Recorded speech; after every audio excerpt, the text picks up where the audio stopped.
sahbihi wa tabi'in tabi'ahum bi ihsanin ila yaumiddin, amma ba'd.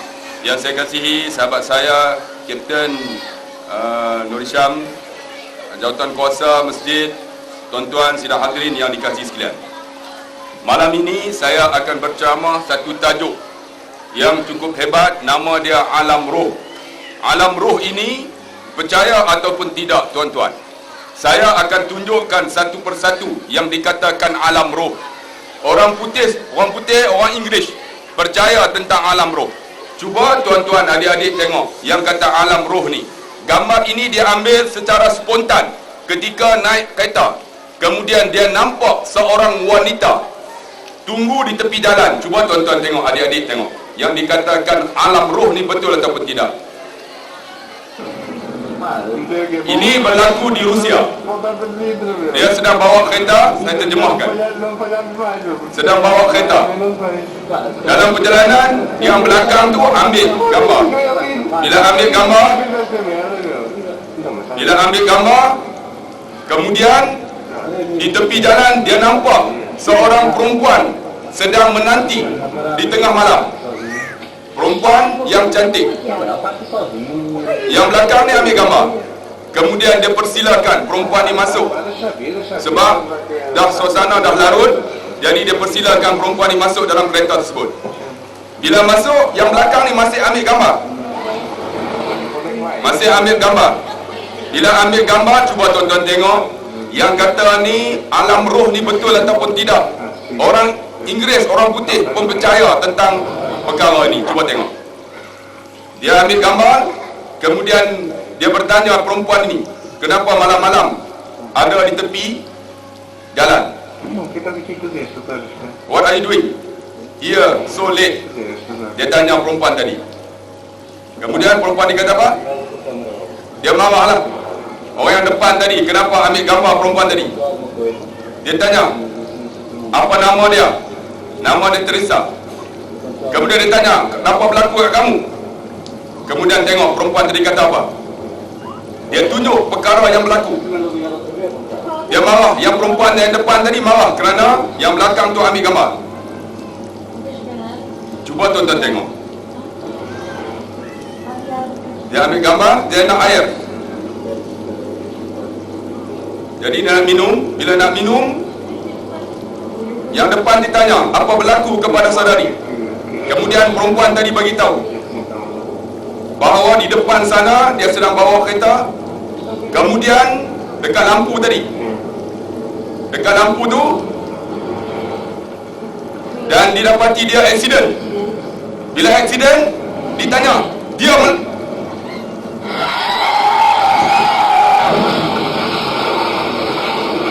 rupanya perempuan tadi telah meninggal, dijelmakan semula. Cuba tuan-tuan tengok sekali lagi gambar tadi.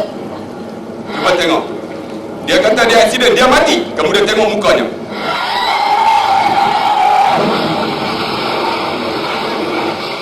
Dan kereta tadi aksiden.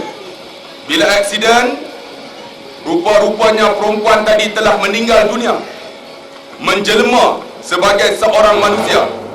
Dan diceritakan yang depan tadi, driver, dan perempuan yang tanya tadi meninggal. Yang ambil gambar tadi luka parah. Cuba tuan-tuan tengok, perkara ini dibuktikan bahawa alam roh ini ada. Ini di Rusia. Cuba tengok, ini di Indonesia. Mereka terjumpa satu lembaga. Cuba tengok lembaga ini. Setelah semua tim mempersiapkan, mereka masuk ke satu tempat untuk mengkaji tentang alam barzakh, alam roh. Cuba tengok, mereka sampai di satu tempat, di suatu makam. Kemudian cuba tuan-tuan tengok, di dalam pengkajian mereka terjumpa satu lembaga yang cukup mengerikan. Akan terjadi proses penampakan. Mereka berjalan untuk pergi ke suatu tanah perkuburan. Menarik mereka ke alam dunia. Cuba tuan-tuan tengok. Agar bisa ditangkap oleh kamera. Sehingga kemudian mereka cuba untuk duduk, untuk meneliti tempat-tempat yang sesuai. Kemudian bila mereka duduk, Kamera tadi, cuba tuan-tuan tengok, adik-adik tengok, dibuktikan ada satu lembaga duduk di celah-celah semak tersebut. Mungkin di sana nampak tak nampak, saya tak pasti. Cuba tuan-tuan tengok nanti.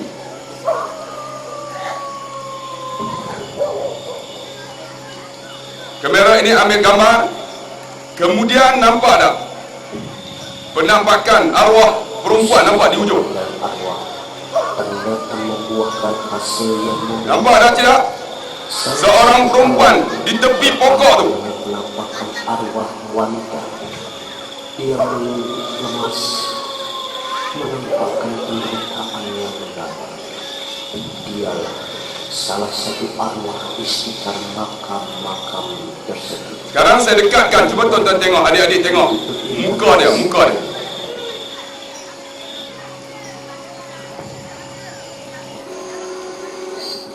Mereka nampak satu gambar, cuba tengok. Ketika mana sedang ambil gambar ni, tiba-tiba terjumpa satu gambar, satu wajah yang sedemikian, cuba tengok.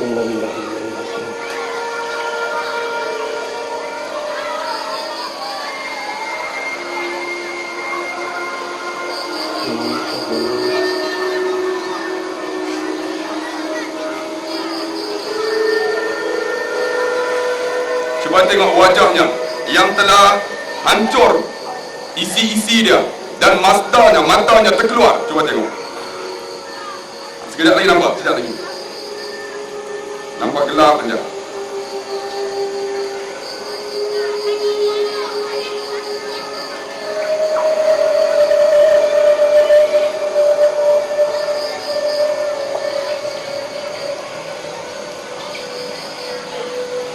Ini secara tidak sengaja diambil gambar, secara spontan. Nah, cuba tengok muka dia.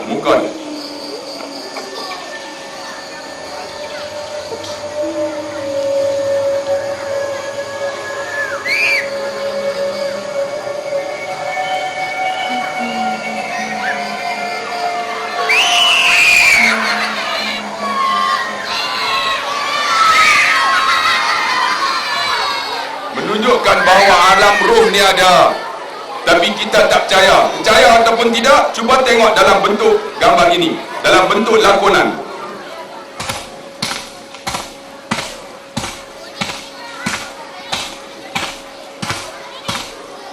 Semua kita akan sampai pada satu alam ini, nama dia alam barzakh. Cuba tuan-tuan bayang, kita akan diusungkan ke satu tempat dinamakan tanah perkuburan. Ini dalam bentuk lakonan, tetapi masa dikebumikan jenazah tersebut, ia bukan lakonan tapi real, benda yang betul. Dibawa jenazah tadi di satu tanah perkuburan, kemudian dikebumikan jenazah tersebut.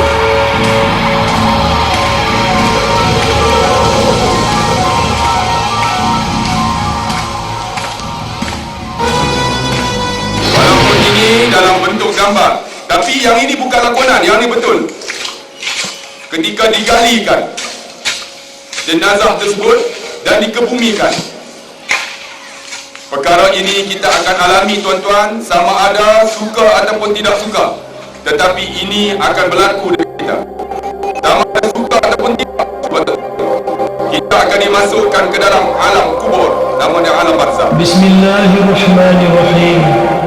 Wahai hamba Allah, engkau kini telah kembali ke hadrat Kita Allah. akan suatu ketika nanti dimasukkan Wahai ke dalam hamba liang lahat. Allah, setelah Yang kami kata alam barzakh ni, meninggalkanmu alam nanti, akan datang kepadamu dua makhluk. Cuba tuan-tuan bayang, sampai Janganlah satu ketika engkau nanti takut dan kita akan bimbang, dimasukkan ke dalam alam kubur. karena mereka juga hamba Allah sepertimu. Gambar ini gambar yang Mereka betul, akan dikebumikan jenazah. membukamu.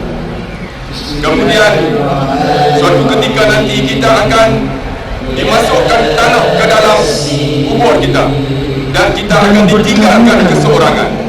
Cuba tuan-tuan Siapa bayang Tuhanmu? dengan amalan yang kita lakukan selama Apa ini. agamamu? Siapa imam pemimpinmu? Apa kiblatmu? Siapa saudaramu?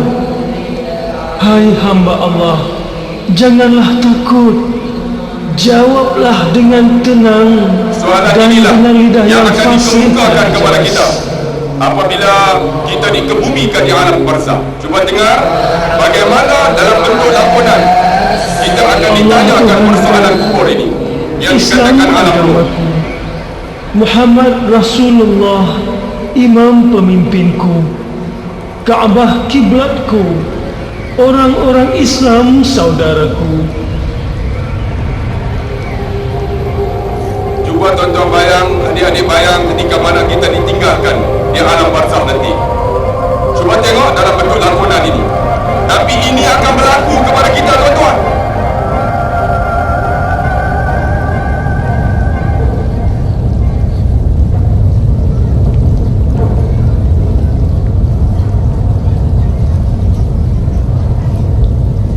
Apabila manusia meninggalkan seorang mayat berada dalam kubur, cuba bayangkan persoalan ini.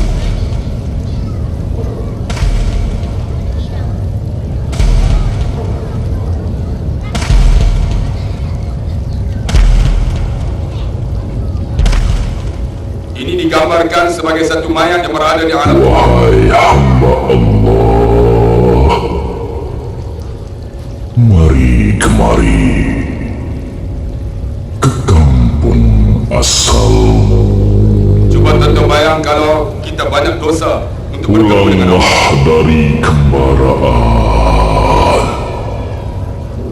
Apa yang kau bawa? Apa yang kau bawa?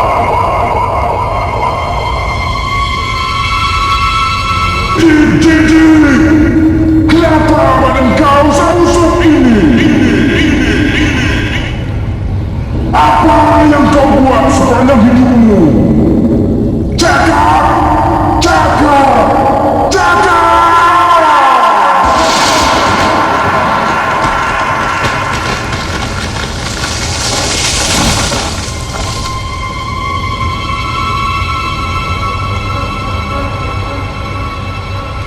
Cuba gambarkan kalau kita berada di dalam suasana ini.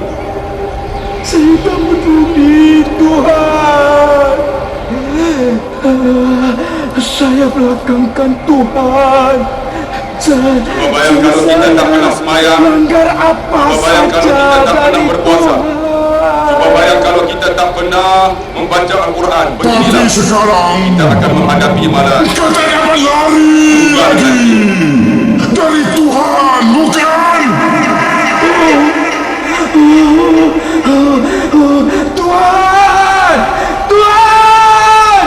Ampunkan aku!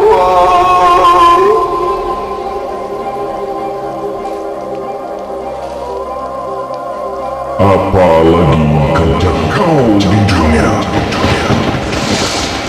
Saya sombong! Tamak! Hasad! Pemarah! Dendam! Besar diri! Beginilah seorang manusia apabila menghadapi saat di alam barzah. Jika sekiranya dia berdosa dengan Tuhan dia, tidak membawa watak hamba Allah.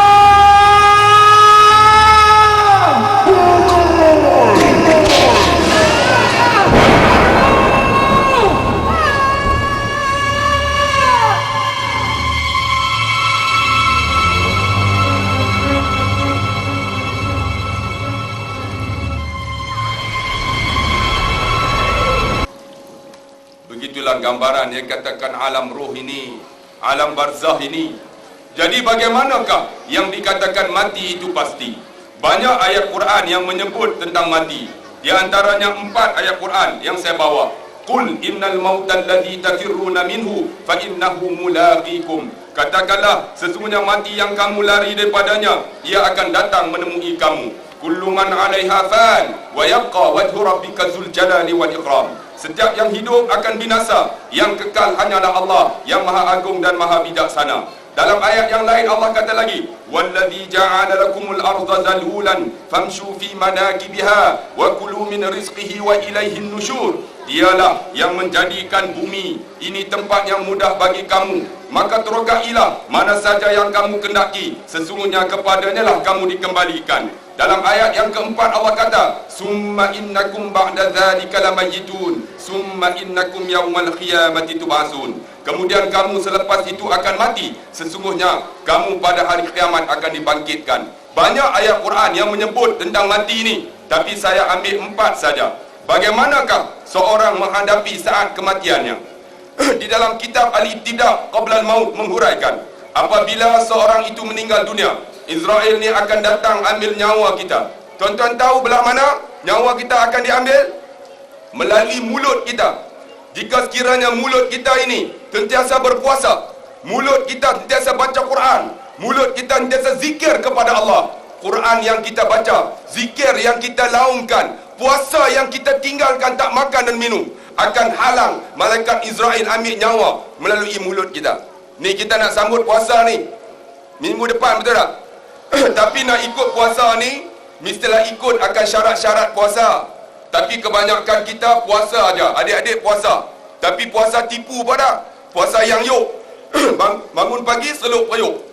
Ada yang puasa tapi puasa semata-mata tak makan dan minum, mengikut sunnah Nabi. Di antara puasa yang paling baik ikut sunnah Nabi, apa dia? Hendaklah mereka memakan sebelum berbuka puasa, memakan buah tamar. Tahu buah tamar? Buah kurma. Siapa di rumah dia yang ayah dia dah beli dah buah kurma, angkat tangan. Kamu kenal buah kurma ni? Buah kurma ke buah nyong? Buah kurma. Siapa ayah dia beli? Kurma ajwa, angkat tangan. Kamu tahu tak kurma ajwa tu kurma apa? Kurma ajwa ni ialah kurma Nabi. Siapa yang simpan di rumah dia tamar ajwa ni, syaitan tak akan masuk rumah dia. Bubur dalam rumah, tapi dengan syarat lah, mesti orang yang simpan tu pun sembahyang. Kalau dia pun tak sembahyang, syaitan kata lebih kurang sama dengan aku. Sembahyang, simpan dalam rumah, insya-Allah syaitan tak akan masuk rumah dia. Tapi dengan syarat, tuan-tuan, kalau makan buah tamar ni, dia ada kesan sampingan. Kalau kita makan banyak, kepala kita boleh jadi botak. Siapa ayah dia kepala dia botak? Angkat tangan. Makan banyak buah tamar tu, buah kurma. Sebab apa? Orang tanya saya, Ustaz, kenapa botak? Kamu tahu kenapa botak? Kerana mahal. Kamu tahu harga sekilo berapa? Sekilo 120. Kalau sehari makan sekilo, sebulan berapa? 4,200. Gaji bapa kamu 1,200. Kurma 4,000. Tak botak kepala. Makan buah tamar ini. Makan, lepas makan kita buka puasa ikut sunnah Nabi. Kemudian kita semayang dulu, betul tak? Kamu semayang dulu kah kamu makan nasi terus? Makan terus. Kenapa? Kalau tak makan terus, dekat Kedah mereka tak tinggal air asam lah. Mereka makan habis, sepatutnya kita makan buah kurma, kemudian kita semayang dulu. Lepas semayang barulah kita nak makan apa pun makanlah.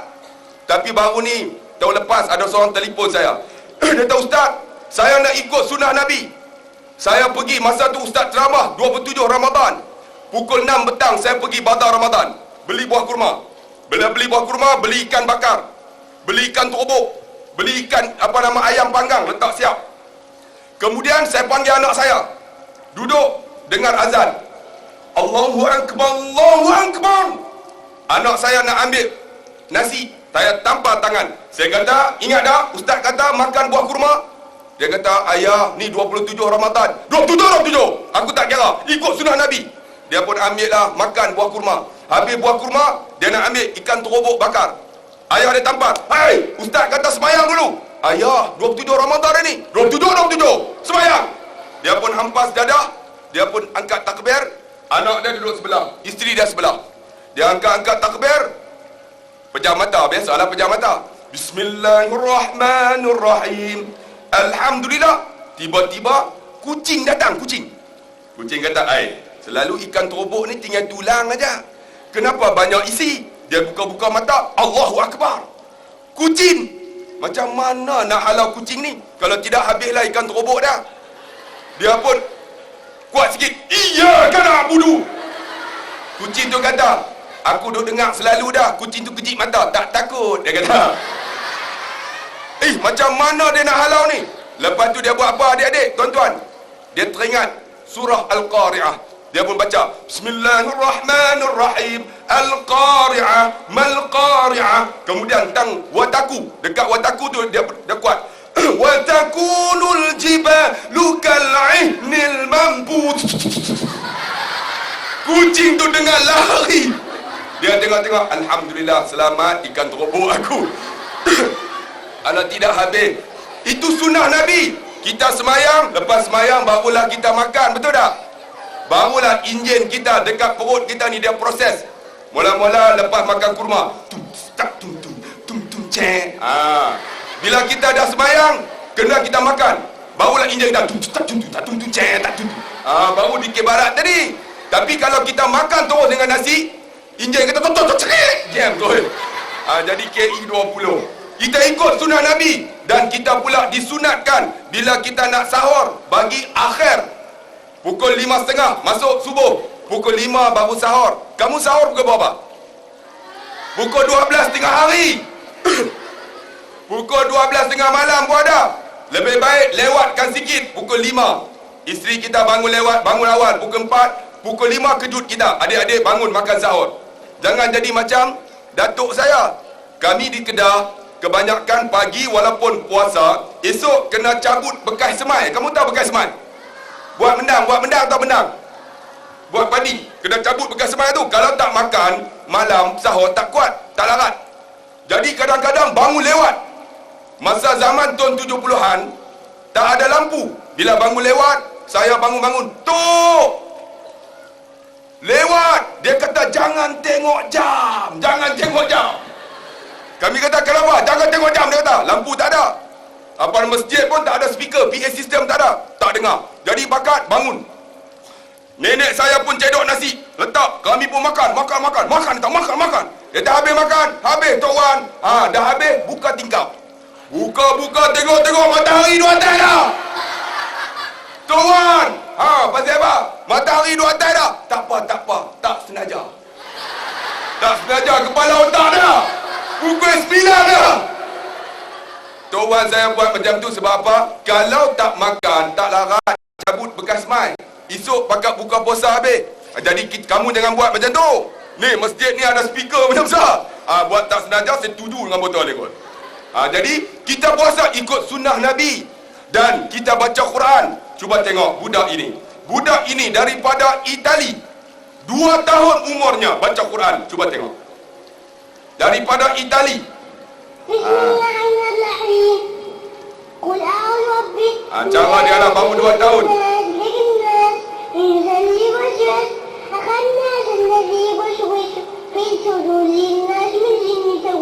Baru 2 tahun daripada Itali. Cara dia baca lah kan.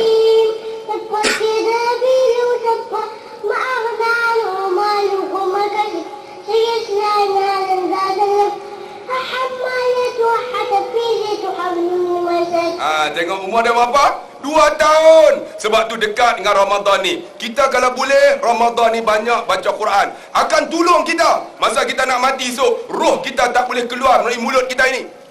Baru ni ada orang telefon saya. Dia kata, Ustaz, tolong datang rumah. Saya kata, kenapa? Datanglah Ustaz. Bila saya sampai di rumah dia, ada budak perempuan tu. Dia kata, Ustaz, naiklah atas rumah. Bila saya naik atas rumah, rupanya di atas rumah tu ada seorang nenek yang sudah tua. Sedang ni, Allah, duk meronta ni. Allah. Dikeliling dia, ada 30 orang anak dan cucunya. Saya kata, kenapa panggil saya? Ustaz, tolong baca Quran, Ustaz. Saya tadi kamu ramai ni, seorang tak boleh. Seorang pun tak boleh baca Quran. Saya kata, saya pun ambil Bismillahirrahmanirrahim, Yasin. Bila kata Yasin saja, nenek yang meronta tadi senyap. Rupanya dia menanti siapa di kalangan anak dan cucunya nak baca Quran. Saya baca sampai separuh daripada Yasin. Dia ikut saya. Dia ikut dah habis. Tuhan nak tunjuk dekat saya, rohnya bergerak daripada kaki ni, bergetar ni. Bila bergetar sampai dekat halqum dia, kemudian bergerak melalui tangannya, terangkat, jatuh, meninggal. Saya tanya, ya Allah, 30 orang anak dan cucu, seorang tak boleh baca Quran? Tak boleh. Rupanya nenek ni duk menanti seorang untuk baca Quran. Sebab itulah tuan-tuan, siapa baca Quran akan halang malaikat Israel ambil nyawa melalui mulutnya. Ataupun zikir. Hari ini ada kita zikir? Ada. Tubnang ilallah wa raja'na ilallah wa nadimna ala ma fa'alna. Ada tak? Tak pernah zikir kepada Allah. Sedangkan zikir tu akan halang malaikat Israel ambil nyawa melalui mulut kita. Bila tak boleh, Israel pergi jumpa, ya Allah, tak boleh ya Allah. Maka kata Allah, ambillah nyawanya melalui tangannya. Siapa yang tangannya sentiasa bersedekah, hari ni saya lancarkan malam ni untuk Mahat Tafiz. Tuan-tuan kutipkan derma. Siapa bagi sedekah, sedekah yang kita keluarkan akan halang malaikat Israel ambil nyawa melalui tangan kita ni. Baru ni saya ceramah di satu masjid, Masjid Batu dekat Pulau Pinang. Ada seorang pelajar datang jumpa saya, Ustaz, saya nak pergi Madinah, tak cukup 3,100. Saya tak apa, ikut saya. Dekat masjid tu ada lebih kurang 500 orang. Saya akan berceramah, lepas ceramah saya akan umumkan. Maka saya umumkan 500 orang, saya ingat mungkin dapat RM500. Tapi dengan izin Allah, ceramah saya tu menyentuh hati mereka. Tuan-tuan tahu, 500 orang nak 3,100 dapat berapa? 5,000. 500 orang 5,000 tuan-tuan. Allah, budak tadi bapa tak ada, duduk dengan mak pelajar terbaik Al-Masriyah, dapat 8A SPM. Dia kata, Ustaz, terima kasih Ustaz. Mak dia telefon, Ustaz, terima kasih Ustaz, saya nak jumpa Ustaz. Saya kata datang. Mak dia datang macam nak cium saya. Pecium jadi kot lain lah. Saya tak payah. Sampai macam tu nak ucap terima kasih. Saya kata, ya Allah, hati manusia bila dekat dengan Allah, dia keluar seperti mana air yang mengalir. Sebab tu siapa yang keluar sedekah ikhlas kepada Allah akan halang malaikat Israel ambil nyawa melalui tangan ni. Selain daripada tu apa? Kita buat baik dengan mak ayah kita. Siapa yang ada mak ayah angkat tangan? Siapa mak dan ayah dia dah meninggal? Kalau meninggal, kata Ibnu Qayyim dalam kitab Ar-Ruh, setiap malam Jumaat roh ni balik, mak ayah kita akan doa kita, ya Allah, kau panjanglah umur anakku. Jika anak ni berdoa dengan mak ayah dia. Tapi kalau anak tak pernah doa kepada mak ayah, roh ni akan balik pada pagi Jumaat. Dia akan doa, ya Allah, kau matikan anakku supaya dia merasakan kematian yang aku rasa. Kamu malam Jumaat ada doa tak mak ayah kamu? Ada doa tak? Tak doa. Cuba kamu tengok gambar ini. Gambar ini dalam bentuk gambar. Saat ketir bagaimana ibu melahirkan kamu, cuba tengok. Tapi kamu adik tak pernah cium tangan mak, tak pernah peluk mak, tak pernah doa mak pada, tak pernah peluk ayah. Cuba tengok bagaimana ibu kamu melahirkan kamu. Melalui operation, ditarik kamu keluar.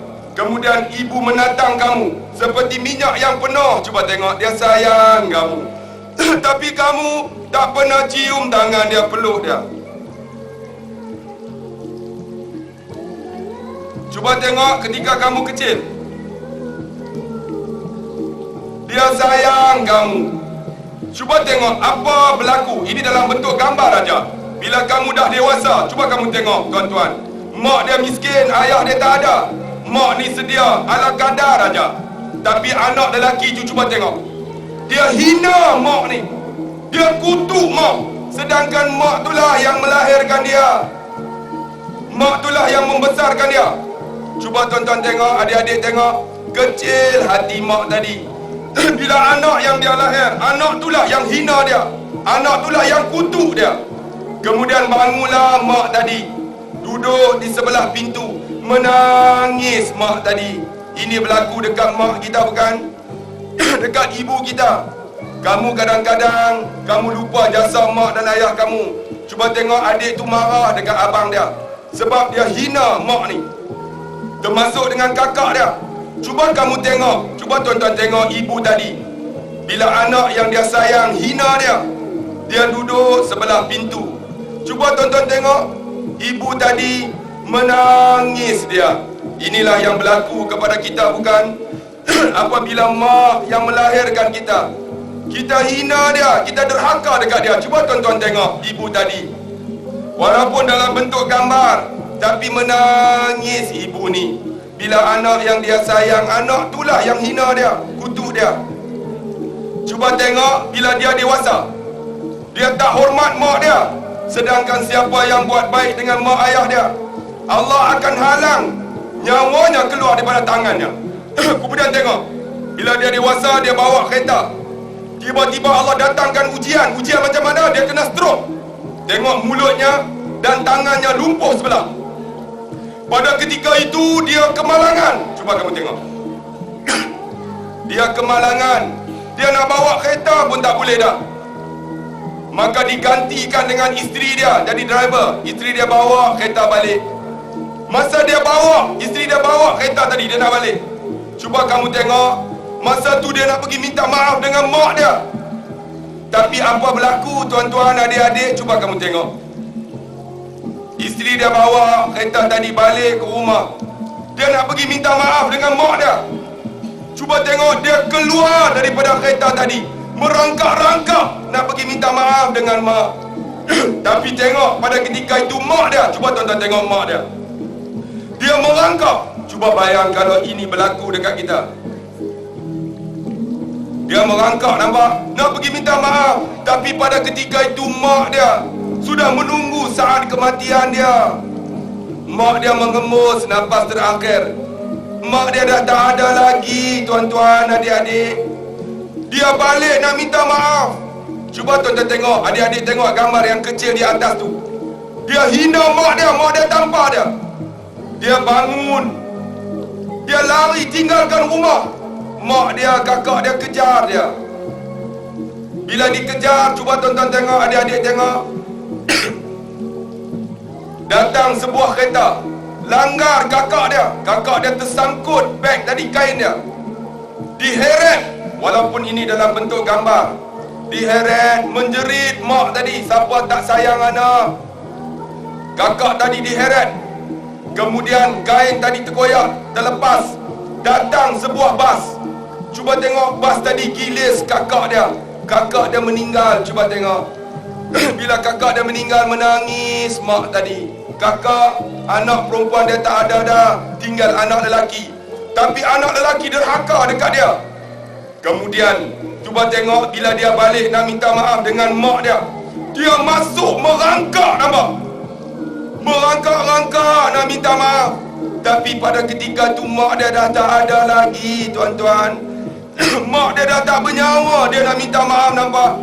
Dia balik nak cium mak dia, tapi mak dia dah tak bernyawa lagi. Cuba tuan-tuan, adik-adik bayang, kalau kita derhaka dekat mak ayah kita, dia nak cium kaki mak ni, tapi mak dah tak bernyawa lagi. Menangis pun dah tak guna. Sebab itulah tuan-tuan yang ada mak ayah, gunakan Ramadan ni, telefonlah, raya ni baliklah, jumpa mak ayah yang masih hidup, cium tangan dia, peluklah dia. Cuba tuan-tuan tengok yang ini, paling tragis. Bagaimana dalam bentuk gambar ini mungkin berlaku dekat kita. Cuba tengok, dua mak yang miskin ni pergilah nak jumpa anak dia. Cuba tengok, walaupun ini dalam bentuk gambar, mak ni keluar, anak dia keluar, nampak? Mak ni seronok lah, Mak saya buat apa tadi? tapi dia halau anak dia, mak dia. Maukah adik jadi macam ni? Kamu halau mak dan ayah kamu. Tapi ini berlaku, tuan-tuan, walaupun dalam bentuk gambar. Mak dengan ayah tak boleh atas sini. Dia halau mak ni. Dia takut suami dia tahu. Kamu tahu yang orang tua buruk ni mak bapak kamu. Kamu malulah mengaku kami ni mak bapak kamu. Cuba tuan-tuan tengok, walaupun dalam bentuk gambar, tapi ini realiti, tuan-tuan, ada berlaku. Cuba tuan-tuan tengok, anak ni masuk, tutup pintu, halau mak dia balik. Sedangkan dia buat baik dengan mak ayah dia, akan halang malaikat Israel ambil nyawa melalui tangan dia. Cuba tuan-tuan tengok, kecil hati mak ni. Dia masuk, dia tutup pintu, halau mak ni balik. Baliklah mak ni. Cuba tuan-tuan tengok, adik-adik tengok, mau kamu buat macam ni dekat mak ayah kamu? Cuba tuan-tuan tengok, baliklah mak ayah ni. Kemudian bila balik dalam perjalanan tu, cuba tuan-tuan tengok, datang pada ketika mereka berjalan itu hujan yang lebat. Maukah tuan-tuan adik-adik, mak kamu hina dia, baliklah dua orang ni nampak dalam hujan yang lebat ni. Allah, cuba tengok. Kamu mau adik buat mak kamu, ayah kamu macam ni? Tak mau. Cuba kamu tengok yang ini. Kamu derhaka dekat mak ayah kamu, cuba tengok. Ini dalam bentuk gambar yang realiti. Dikatakan seorang perempuan di Jordan, dia derhaka dekat mak dia. Mak dia sumpah dia. Cuba tengok. Kepala manusia, badan anjing. Cuba kamu tengok. Gambar ni gambar bergerak. Nampak? Kaifahalu? Orang Jordan. Dia kata gerakkan kaki. Nampak? Dia gerak kaki. Dia kata gerakkan kaki belakang. Cuba kamu tengok. Dia gerak kaki belakang. Kamal warak. Gambar ni gambar bergerak. Kepala manusia, badan anjing. Kamu tengok adik. Kamu derhaka dekat mak ayah kamu. Leta mata turid, anak apa? Anak urid hadid nak minum susu. Gambar ini bergerak. Cuba tengok, kepala manusia, badannya bertukar menjadi seekor anjing. Cuba tengok. Allahu Akbar. Dia derhaka kepada mak ayahnya. Kamu mau dia derhaka pada mak ayah kamu? Cuba tengok yang ini pula. Mak dia ada dua orang anak. Yang pertama perempuan, yang kedua perempuan. Dia mengandung pula. Bila mengandung, dia pergi scan, dia nak anak lelaki. Bila pergi scan, anak dalam kandungannya perempuan. Bila perempuan, orang tanya dia, kakak mengandung lelaki perempuan? Aku mengandung anak ular. Orang tanya dia, anak ular. Orang tanya dia, anak ular. Bila dia lahir, cuba tuan-tuan tengok, keluar macam ular anak dia, tapi tak hidup lama. Cuba tengok. Gambar ini gambar bergerak. Cuba tengok.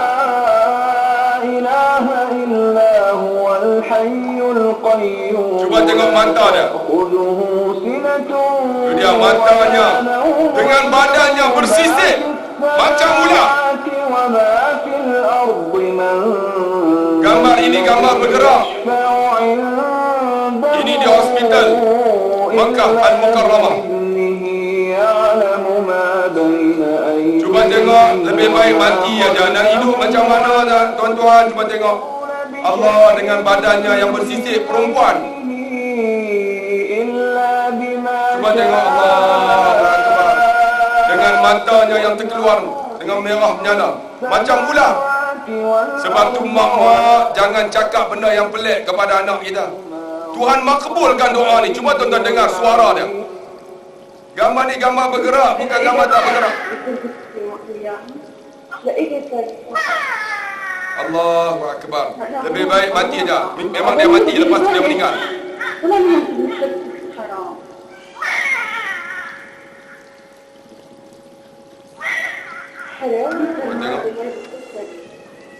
Allahu Akbar. Tapi apa yang berlaku? Umat Melayu, bukan mereka jaga anak mereka. Cuba tengok yang ini. Ini di Alostar. Alostar tuan-tuan, cuba tengok. Di Alostar, anak yang dia lahir umurnya 15 tahun daripada zina. Tangan dia ambil anak dia. Dia bawa masuk dalam satu plastik hitam. Kemudian dia bunuh anak dia. Sebelum dia bunuh, siapa yang berjumpa bungkusan ini, tolong kebumikan janin ini, saya kejahilan. Dia bunuh anak dia sendiri. Dia masuk dalam plastik hitam. Dia ikat anak dia, dia bunuh. Cuba tengok. Ini dia Alostar. Bunuh anak sendiri. Cuba tengok punya zalimnya, nampak? Yang ini pula di Singapura. Satu hari orang Melayu bunuh anak mereka daripada hasil zina. Cuba tuan-tuan tengok. Itu dia. Ni anak yang dibunuh. Cuba tengok. Sehari ni dikebumikan oleh Persatuan Agama ni, Islam. Anak-anak yang dibunuh di Singapura. Itu dia. Mereka bunuh anak mereka sendiri. Punya zalimnya, nampak? Allahu Akbar. Ini janin-janin yang nak dikebumikan. Cuba tuan-tuan tengok. Mereka guna tangan mereka bunuh anak mereka sendiri. Ini Persatuan Islam di Singapura. Allahu Akbar. Sebab itulah kita ada tangan buat baiklah kepada mak ayah kita. Kalau boleh hulurkan. Yang kedua, yang ketiga, bantuan. Siapa yang buat baik ini? sedekah, buat baik dengan mak ayah, akan halang malaikat Israel ambil nyawa melalui tangan kita. Bila tak boleh, kata Allah, kata Israel, tak boleh ya Allah. Maka kata Allah, ambillah nyawanya melalui kakinya. Ni kaki kita ni. Ni adik-adik yang duduk ni. Kamu dengar ke kamu lena? Kamu duduk, kamu dengar ni. Kaki yang kamu guna berjalan daripada quarters tadi, tempat kamu duduk, akan halang malaikat Israel ambil nyawa melalui kaki kita. Tapi tuan-tuan tengok, orang Melayu bukan pergi masjid. Pergi ke mana? Ini di Petaling Jaya. Sebuah kereta kancil masuk. Bila masuk, kereta itu tertulis Universiti Kebangsaan Malaysia. Tapi yang keluar tuan-tuan daripada kereta, 2 orang perempuan pakai tudung, tapi Kristian. Orang Melayu bukan pergi masjid, pergi gereja. Tidak tengok, pakai tudung, ikut lelaki Cina, Kristian. Allahu Akbar. Ini berlaku tuan-tuan. Sedangkan kaki yang dia guna pergi rumah Allah, akan halang malaikat Israel ambil nyawa melalui kaki kita. Cuba tuan-tuan tengok yang ini. Nama dia Syekh Ahmad Yasin. Dia lumpuh seluruh badan, keluar daripada masjid waktu subuh. Dia ditembak dengan 3 peluru berpandu. Cuba tuan-tuan tengok dalam bentuk gambar ini. Saya buat. Berkecai kepala dia. Cuba tengok Syekh Ahmad Yasin.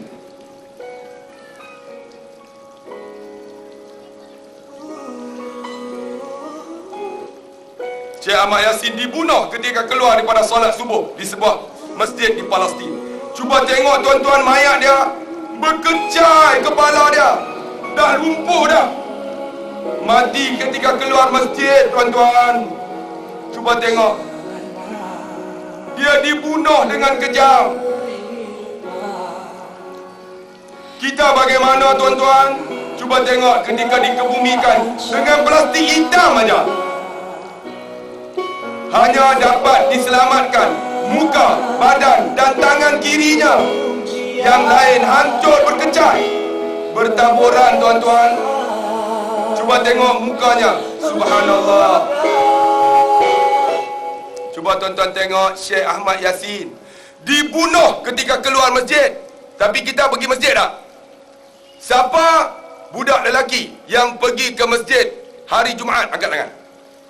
Saya nak tanya, siapa yang dengar khutbah, bercakap ketika khutbah? Angkat tangan. Semua tak jatuh.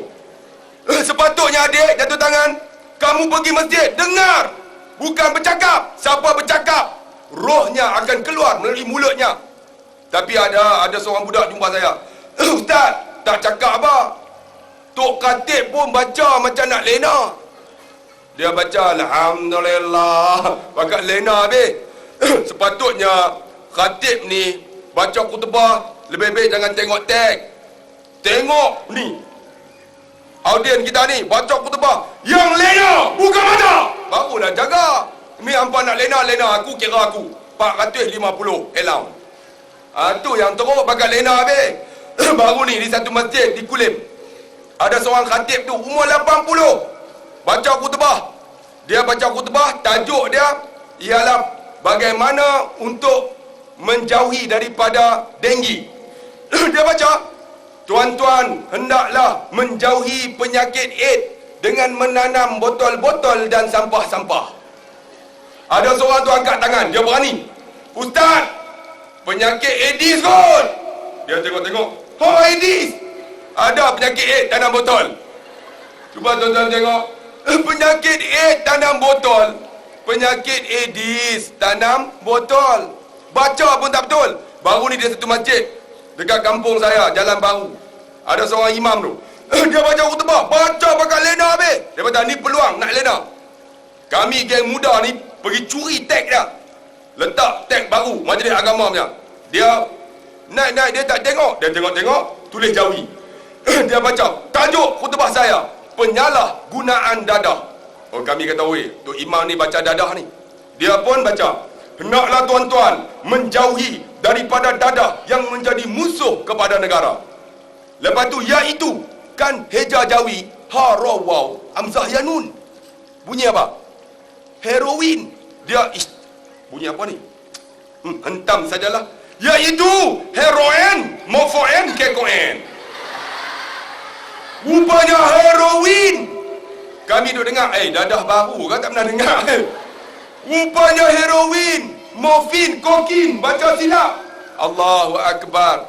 Lepas tu ada seorang tu duk tahan-tahan. Lepas tu dia gelak. Pakat gelak habis. Lingkup Jumaat hari tu. Cuba tuan-tuan tengok. Ada orang pergi semayang macam ni pun ada. Cuba tengok yang ni. Dalam bentuk gambar. Semula jadi bila diambil. Cuba tengok. Kita tak mau jadi macam ni. Ni. Ketika mana semayang, ada seorang masuk. Dia masuk, dia nak semayang, nak masbuk. Bila nak masbuk, dia masuk sana tak bagi. Malah ni pun tak bagi. Dia duduk belakang. Dia pun sentuh yang tu. Yang ni, dia masuk dalam. Bila masuk, member dibagi tu belakang. Abang tengok sekali lagi. Ada orang macam ni pun ada. Cuba abang tengok.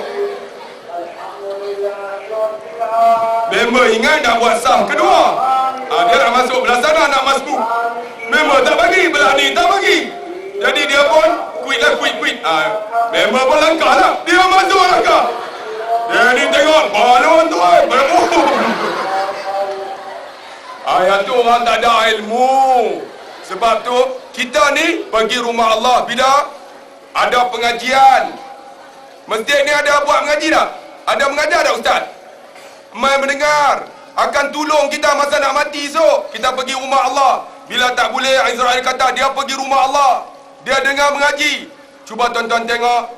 Bila tak boleh, Allah kata ambillah nyawanya melalui telinganya. Telinga kita ni. Ni kamu dengar ni, kamu tak lena. Dengar kan lena? Dengar akan tolong masa nak mati esok. Nyawa kita tak boleh keluar melalui telinga kita. Jangan lena. Kadang-kadang kita dengar azan. Allahu Akbar, Allahu Akbar. Masa itulah kita bersembang. Jangan bersembang. Bila bersembang, roh kita akan keluar melalui telinga kita. Tapi masa itulah isteri kita pergi masa malam. Allahu Akbar. Allah Maha Besar. Dia bawang besar sekilo. Allah besar kan bawang besar? Allah besar. Berhenti sekejap. Dengar azan. Tapi kadang-kadang orang azan pun tak betul. Betul tak? Kadang-kadang azan subuh. Contohnya, As-salatu khairum minan naum. Betul tak? Tak betul. Semayang gitu lebih baik daripada tidur. Tu pakai tidur habis. Sepatutnya dia kena azan macam ni. Esok masjid ni pagi esok. Azan macam mana? As-salatu khairum minan naum. Dan tidur tu kuat sikit. Baru dia terjaga. Ni tidur. Pakai tidur habis. Esok Tok Khatib try buat. Tok apabila try buat tengok. Kalau macam tu pun lena juga, memang telinga badak lah. Cuba tuan-tuan tengok. Pelajar ini cukup baik dengan saya. Bila saya ceramah, dia sentiasa berada di sisi saya dengan ceramah. Tapi tahun lepas, dia meninggal dunia. Saya buat dalam bentuk gambar. Cuba tuan-tuan tengok gambar ini. Saya cukup sayang dengan pelajar ni. Cuba tuan-tuan hayati. Kita kadang-kadang tuan-tuan tak pernah dengar kuliah pun ada. Tak guna telinga kita. Tapi cuba tuan-tuan tengok gambar ini. Dalam bentuk flash saya buat. Cuba hayati dia. Apakah hari esok masih melambai untuk kita? Apakah mentari kan terbit lagi? Cuba tuan-tuan bayang tengok. Semuanya tidak kekal tuan-tuan, kan binasa akhirnya. Cuba tuan-tuan tengok, ini masa tsunami. Apakah hari esok masih melambai untuk kita? Apakah mentari kan terbit lagi? Cuba tuan-tuan bayang. Sampai masa Tuhan ambil nyawa kita. Ini masa dikebumikan jenazah dia. Kami pergi ziarah. Ini setahun selepas itu. Kawan-kawan dia pergi ziarah. Cuba tuan-tuan tengok indahnya alam semesta. Hingga terasa nak duduk lama di dunia ni tuan-tuan. Tapi yang hidup akan punah, yang mula ada akhirnya.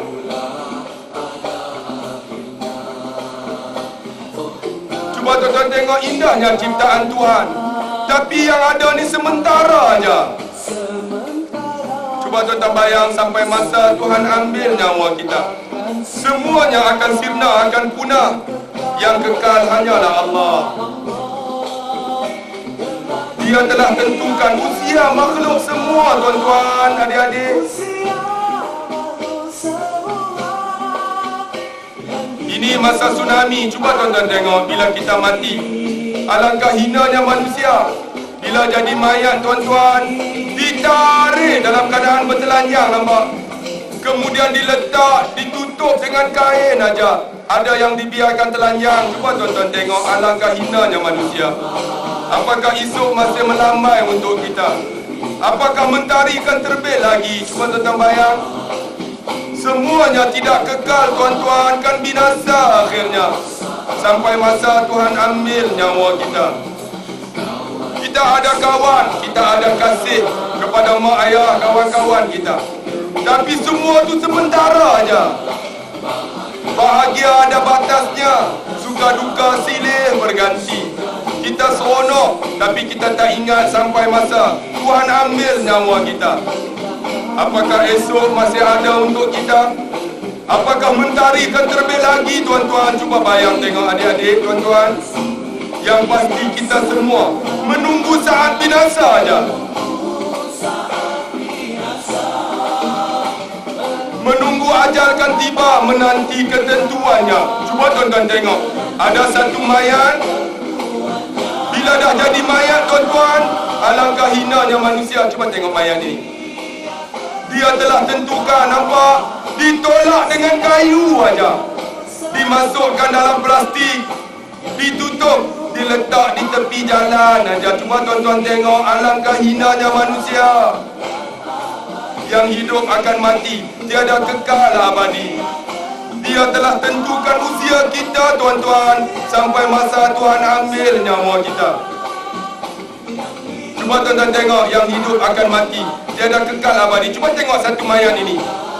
Bila dah jadi mayat, nampak membengkak, ditolak dengan kayu, ditarik, dibawa masuk dalam plastik, diletak di tepi jalan aja. Cuba tuan-tuan tengok, apa hebatnya kita. Yang hidup akan mati, tiada kekal abadi. Sebab itulah, adik-adik, tuan-tuan, kita gunakan telinga ni, mailah dengar ceramah, dengar kuliah, dengar azan elok-elok. Tapi ada orang tak mau dengar pada. Kadang-kadang kutuk pada apa dia buat ceramah ni. Hina. Bila tak boleh dia main rumah Allah, dia dengar ceramah, Israel pergi jumpa. Ya Allah, tak boleh ya Allah. Maka kata Allah, ambillah nyawanya melalui mata kita ni. Ni mata ni. Mata kita. Kata Nabi, siapa yang menangis kerana dosanya yang dilakukan pada waktu malam, dia menangis, fafadat ainahu, jaminlah rohnya tak boleh keluar melalui mata kita. Saya nak tanya adik-adik, bapa kamu ada tak bangun malam menangis pada malam hari? Ada tak?